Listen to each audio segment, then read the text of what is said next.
Oh my god, that Super Mario Maker 2 Direct is pretty awesome, right? It showed off so much new stuff. So that's why I'm here, because rather than spending weeks on one massive analysis, we're going to be splitting it up into parts, and we're kicking things off with 10 secret details and Easter eggs that you might have missed. So let's stop wasting time and get right to it. While this might have been a big direct, let's start off with something small. Because did you catch the tiny pipes on this tank? Yep, it seems warp pipes may come in 2 different sizes now. And not only that, but this one's at an angle too. Yep, it looks like pipes also got a slope treatment. Or at least the mini ones did. Now whether or not they're actually functional is another question. Now as it turns out, the conveyor belts also get in on the sloped action too. And they most definitely are functional, like a really steep treadmill at the gym. And hey, while we're on this scene, what is this level theme? It doesn't seem to match up with any of the ones we already know about. Huh. The trailer revealed some brand new visual and sound effects, but did you notice that some of them are references to other Nintendo games? This one is a direct callback to the mysterious Mirasame Castle on the Famicom, in which Takamaru, who you might also recognize from Smash Bros. Or Nintendo Land, appears to fight off a horde of ninjas, complete with its classic music. Next, this pig is ripped right out of Mario Paint, only now it sounds less like an oink and more like a fart. Finally, did you catch the Super Famicom symbol that appeared when Mario hopped into the car? We're pretty sure this is yet another one of the effects that you can add, though we're not quite sure what else it might do beyond making the symbol appear. But in this case, for the purpose of the trailer, it's likely a reference to the fact that Super Mario Kart got its start on the Super Famicom.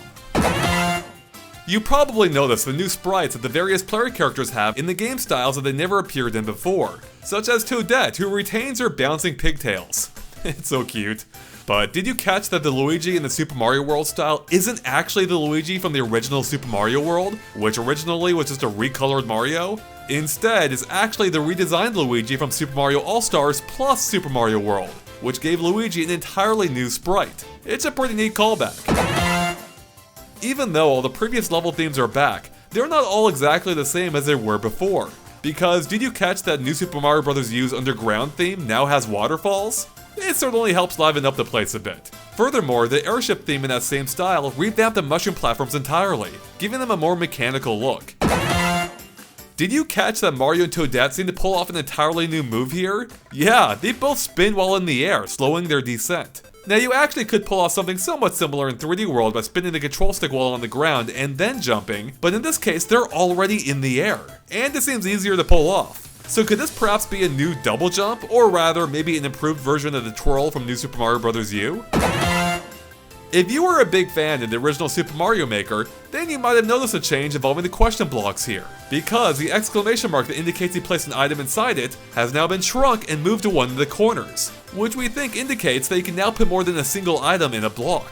Possibly up to 4, one for each corner, which would make sense given the fact that this is now a 4-player game. In fact, we see proof of this later on, when 2 mushrooms pop out of the same block, and that block still isn't empty. Now, unlike in New Super Mario Bros. U, they pop out sequentially with each hit, rather than all at the same time. Oh, and we think this likely means they can mix and match items in the same block too, such as power-ups getting progressively better the more you hit the block, which could be a fun touch in a competitive setting.